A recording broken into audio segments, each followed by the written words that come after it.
Mga kapatid, magandang gabi po sa inyong lahat. Kapag pinag-usapan ang Germany, ang unang-unang papasok sa isipan nyo, si Adolf Hitler. Ganyan ba yun? O kaya naman, Koching Kuba, yung Volkswagen na Beetle. So pag sinabing Germany, Alemanya, Aleman. Ang Germany po ay sikat na sikat nung araw, isang industrialized na bansa na napakalaki, higante. Pero bakit ngayon, pabagsak na po sila? Germany, once Europe's industrial titan, now faces a dire crisis. Skyrocketing bankruptcies, layoffs, and a shrinking automotive sector reveal an economy under strain. Rising costs, fierce Chinese competition, and fragile supply chains compound the challenges. Nag-aalisan ang maraming mga negosyo, lumipat sa iba't ibang mga bansa. At ngayon nga po, ay papunta na sa kahirapan. Ang Germany kung saan nandiyan ang Volkswagen, nandiyan ang BMW at marami pang mga car manufacturer sa bansa na yan. First, electrification. It forced a rapid pivot towards electric vehicles, what the company wasn't really well prepared for. Marami po ang hindi naniniwala na matutuloy itong electrification, itong adoption sa electric vehicle. Dito po sa Pilipinas, talagang hindi lahat ay pumapayag, hindi lahat ay naniniwala, nakikipag-away pa yung iba. At sa mga nakaraang vlogs ko nga po tungkol sa electric vehicle, ako po ay binabatbat na po nila ng hindi mga magagandang pananalita. Pero okay lang yun, peace po tayo. Hindi nyo lang po naiintindihan yung side ko. Ako po ay nasa side ng technology. Ngayon, kung sino man yung leading sa technology, syempre, yun ang medyo talagang pinupuntirya natin na sinasabi natin na magaling sila. Kahit pa sabihin nyo na iyan ay sumasakop sa West Philippine Sea. Ang pinag-uusapan po natin, teknolohiya. Ang pinag-uusapan natin, yung pag-unlad ng bansa na maaaring maging ganyan din po tayo kung kaya nating gayahin yung nagagawa nila. Ngayon, dahil itong si Germany, itong si Volkswagen, ay naging mayabang sila nitong mga nakaraang panahon. It wouldn't be controversial to say that Volkswagen, through its decades of success in China, grew a bit arrogant about its position there. Biro mo, 1978 pa. Nandyan na po ang Volkswagen sa China. At sila lang halos ang nabibiling kotse noong time na yon. Kasi ang China noong panahon na yon ay mahirap na mahirap pa. So si Volkswagen sumikat dyan hanggang sa nakasosyo na niya yung mga negosyanteng Chinese dyan sa China at sumikat siya ng sumikat. Pero habang sumisikat siya, ito namang si China ay nakukuha na rin yung technology at gumagawa na rin siya ngayon ng maraming mga sasakyan. Kaya nga yung mga local manufacturers dyan sa China, iyan ang nagpabagsak mismo kay Volkswagen. Dahil habang gawa ng gawa itong mga local manufacturers ng electric vehicle dyan sa China, si Volkswagen naman gawa siya ng gawa ng kanyang mga internal combustion engine. Kasi po napakalaki ng market ng China. At dahil nga si Volkswagen ay bumebenta ng malakas dyan nung panahon na talagang niyayaka pa nitong mga Chinese ang internal combustion engine, talagang bumebenta siya ng malakas dyan. Pero dahil nga itong komunistang bansa na ito, kapag sinabi ng presidente nila na ito na ang bibili nyo, dito na tayo, lumipat ngayon itong mga Chinese na to sa electric vehicle. At yung mga electric vehicle na ginagawa nitong mga local manufacturers ng China, yan ang nagpahina ngayon sa Volkswagen. Gumawa rin naman ng Volkswagen ng kanyang electric vehicle pero semplang, bagsak. Sa teknolohiya, pati sa battery, pati doon sa operating software nila. Bagsak po ang Volkswagen. They really wanted to create a vertically integrated supply chain. Part of that included creating their own battery making facilities and creating their own in-house software unit. The problem is creating software is very different than making cars. At iyan ang isang naging dahilan kung bakit ang Volkswagen ay humina ng humina maging sa ibang bansa. Ang paghina ng Volkswagen, naunang humina ang kanilang bansa. Mula po nung na-recession, halos hindi na po nakabawi itong Germany. Ang daming mga kumpanya riyan ang nag-file ng bankruptcy. Marami rin po ang lumipat sa ibang bansa para doon na lang magtayo ng negosyo. Kasi nga po, mula nung nagkaroon ng renewable energy, ang Germany, lumaki po ang kanilang singil sa kuryente. Doble. At lahat po ito ay napatong diyan sa mga industriya na nandiyan sa Germany. Maraming mga maliliit na kumpanya ang nagsara dyan sa Germany. Iyan yung pinaka-backbone nila. At yung mga malalaking kumpanya naman ay naglipatan na nga po sa ibang bansa.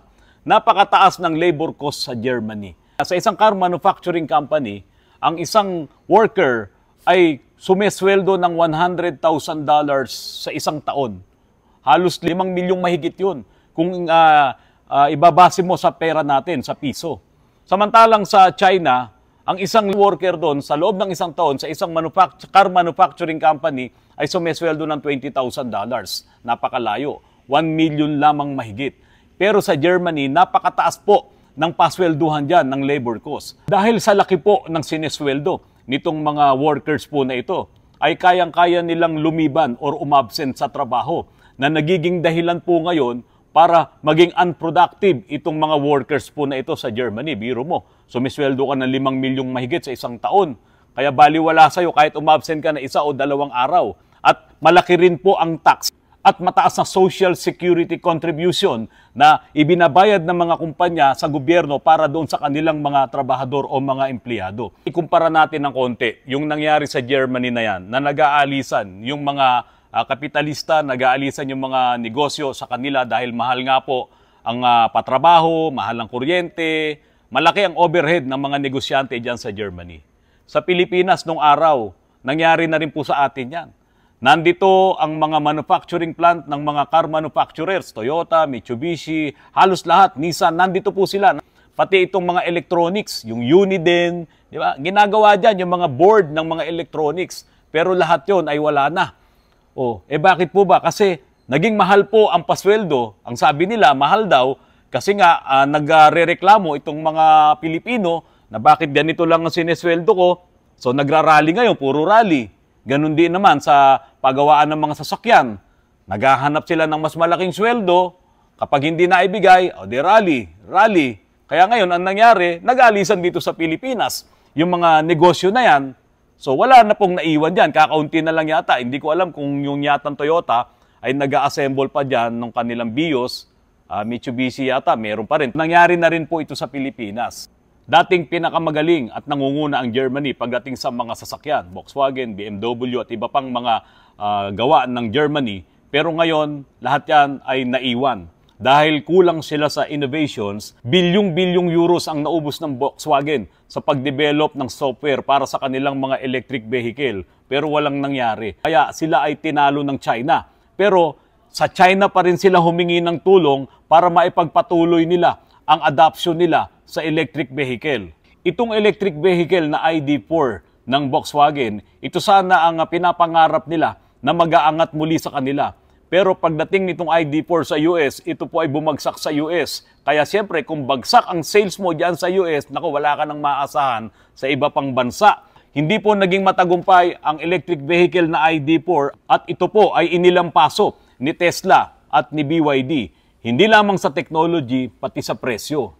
Ang pagiging mabagal ng mga kilalang automakers sa Germany sa adoption ng electric vehicle at mababang innovations ay ang dahilan ng pangungulelat ngayon ng Germany sa global competitions. At dahil dito ay humina ang supply chains, kumaunti ang mga suppliers at nawalan ng trabaho ang maraming tao sa Germany. Ang akala natin, ang kalaban ng China pagdating sa trade, ang US, kaya nga sila ay may trade war. Ito palang Germany ay talagang iginisa na sa sariling mantika nitong si China. Dahil sa talagang higante na ang China sa larangan ng industriya, dahil sa kaya nilang ibagsak ang mga presyo ng mga produkto nila, ito ay nagpahina sa sales ng mga automotive at electronics products na galing ng Germany sa laban nila sa China. Pero dahil sa wala naman silang mahinga ng tulong, ay sa China pa rin nila ginagawa ang mga sasakyan. At sa huli ay malalaman nila na umaasa sila sa kanilang kalaban na tumalo sa kanila sa innovation at efficiency. Mga kapatid, yung Germany, halos lahat ng kailangan nilang mga materyales, kailangan nilang mga supplies ay nanggagaling sa China. Makakabuo sila ng electric vehicle. Mas okay sana kung habang ikaw ay kumukuha ng supplies mo rito kay China ay makakabuo ka ng mas maganda pa doon sa ginagawa ni China, kaso hindi. Yun ang nangyari ngayon sa Volkswagen. Kuha sila ng kuha ng lahat ng pangangailangan nila sa China, pero ang nabubuo naman nila ay hindi kayang talunin yung ginagawa ng China. At isa pa po ay yung pagpapatong ngayon ng tariff sa lahat ng mga sasakyan na galing sa Europe papunta sa US.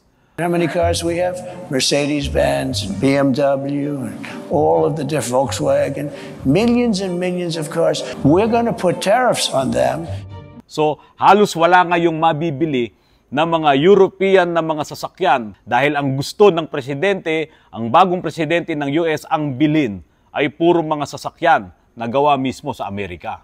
140,000 na mga empleyado ang meron ang Volkswagen. At marami rito ang matatanggal sa trabaho dahil nga po magpapaliit na sila ng kanilang workforce.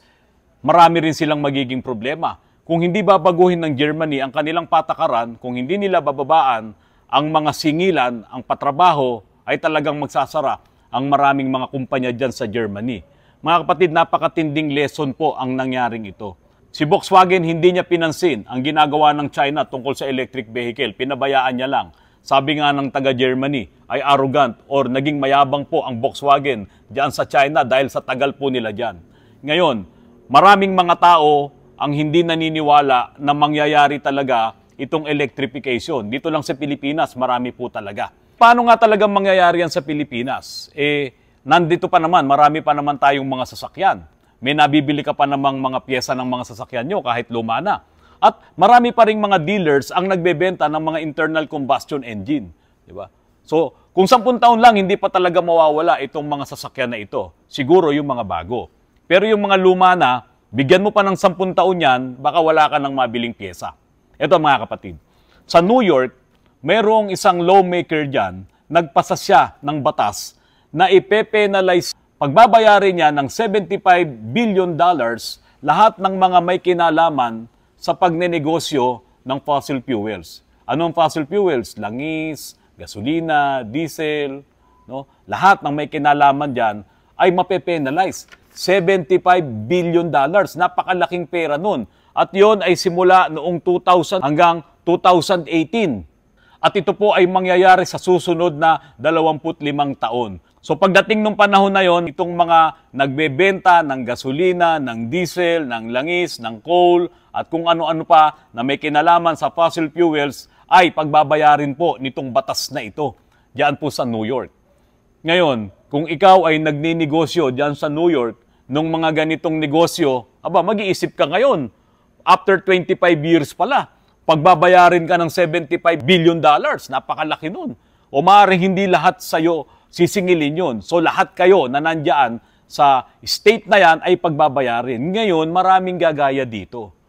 Kaya ang mangyayari, sa halip ngayon na dumami ang supply ng gasolina, ng diesel, ng mga bagay na yan, ay lalong uunti yan. Dahil matatakot na ngayon itong mga nagninegosyo ng fossil fuels, pati dyan sa Middle East, syempre kung kaunti na ang kukuha sa'yo ng gasolina at ng diesel at ng langis, babagalan mo na rin o hihinaan mo na rin ang iyong production.